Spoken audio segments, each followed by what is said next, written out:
California has two related housing crises. One is that it has a lot of people who just don't have a lot of money, right? And housing is always going to be a problem for them. The other is it doesn't have enough housing. And that second problem affects everyone, but it affects the low-income people the most. And so I think we need to reform our land use so that we can build a lot more housing. California had an incredible economic boom. It suffered from the recession of 2008 like everyone else, but otherwise a really remarkable, sustained period of economic growth. And it built housing like it was in a recession. If you look at the number of housing units we would build through downturns in the 50s and 60s, they dwarfed what we have built in the last 20 years during incredible economic growth. After about 2012, what you've seen happen is the price of housing for everyone has dramatically risen. A neighborhood that 20 years ago might have held a middle-class family now holds an upper middle-class family or more affluent.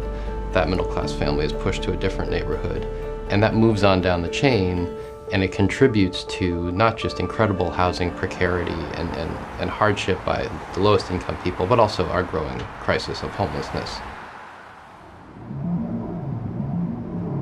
In most areas of a market economy, when something becomes more expensive and becomes more valuable, what people figure out is ways to use it more judiciously. Right? When the price of gas goes up, we drive a little less, we buy a Prius, we do things like this.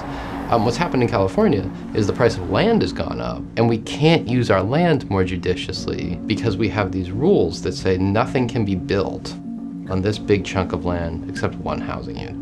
Land that could be 10 housing units, or 5 housing units, or even 4 housing units, right, is just one. You're using the land very inefficiently. The advantage of the tower, the cost of that very valuable urban land is literally spread over hundreds of people. Like, you can buy up just a small portion of that and be able to live in this neighborhood that has access to all sorts of jobs and amenities and so forth.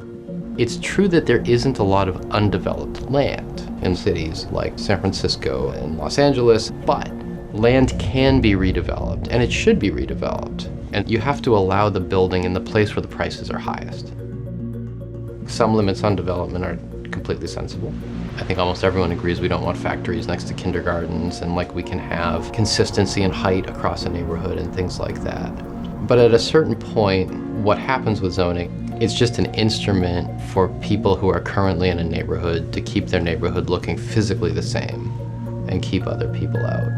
And so the demand is really intense, the supply has not grown enough, and so housing units across the board have just increased in price.